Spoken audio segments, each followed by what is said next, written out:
តែចោលnữa đẩy bự sốt nè បាទជំរាបសួរក៏ដូចជាសួស្តីទៅកាន់បងប្អូនទាំងអស់គ្នាអញ្ចឹងថ្ងៃនេះផងដែរគឺបងគាត់ហៅមកបងត្រីពេលយប់បងប្អូនការបងត្រីនេះគឺយើងបងពេលយប់នៅតាមបន្លាយឬតាមបៀដែលគេបូមដាក់ស្រែប្រាំងតែវារិញបងប្អូនតែគាត់កង់វាជ្រៅកង់គេកាយយកដីចាក់ធ្វើផ្ទះធ្វើអីចឹងណាបងប្អូន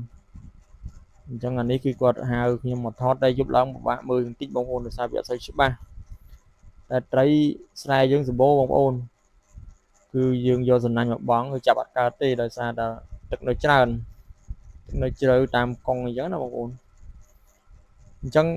កុំភ្លេចតាមដានទស្សនាវីដេអូដល់ចប់ទាំងអស់គ្នាបងប្អូនយើងចង់ដឹងថាយើងសម្បូរត្រីខ្លះនៅខាងស្រុកកងវិស័យយើងនេះខាងកំពង់ស្ពឺបងប្អូនអញ្ចឹងតែយើងទៅតាមដានទស្សនវិជ្ជាខាងស្រុកបងប្អូនអានេះយើងតំបងបានមកសំណាញ់ទេវាបានប៉ុណ្ណឹងមកសំណាញ់គឺបានសំណំដែរបងប្អូនវាច្រើនតែវាអត់សូវមានធំបងប្អូនតែថាត្រីស្រែយើងខែហ្នឹងវាមិនទាន់មានធំទេហើយកង់អត់សូវធំទេបងប្អូនវាទូចដែរក៏តែវាជ្រៅអញ្ចឹងយើងយកសំណាញ់មកបងក្របបដាយើងបងអូសបដាមានសំណាញ់ខ្លះបានសំណាញ់ខ្លះអត់អញ្ចឹងណាបងប្អូនវាអត់ទៀងទេហើយសម្រាប់នៅស្រុកខ្ញុំនេះគឺអត់សូវសម្បូរដូចខាងស្រុកគេបងប្អូនស្រុកខ្ញុំគឺវាមួយត្រីណាមួយយើងខែនេះវាអត់ទាន់មានច្រើនទេវាទឹករៀងស្រកអត់ទាន់មានភ្លៀងមានអីណាឲ្យដក់ទឹកខ្លាំងទេបងប្អូនទឹកតាមបន្លាយទីទួចហ្នឹងទៅដើមគ្នាបូមដាក់ស្រូវប្រាំងអីហើយនេះបងក៏ដាក់កពឹសអូកពឹសនេះវាចូលច្រើនបងប្អូនមានតាំងឡាប់យ៉ាមានតាំងកូនឆ្ពិនមានត្រីចវាសបងប្អូនតែគ្រាន់តែថាវាលាឡំគ្នាអញ្ចឹងណាយើងចាក់ដាក់ធុងយកទៅរើសនៅផ្ទះ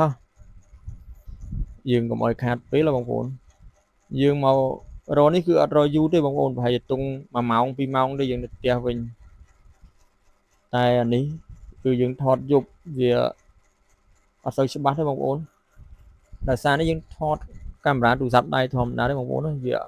អត់សូវច្បាស់ដូចកាមេរ៉ាគេល្អមានភ្លើងមានភ្លឺទេអានេះយើងថតដោយពិលដោយទូរស័ព្ទប្រើ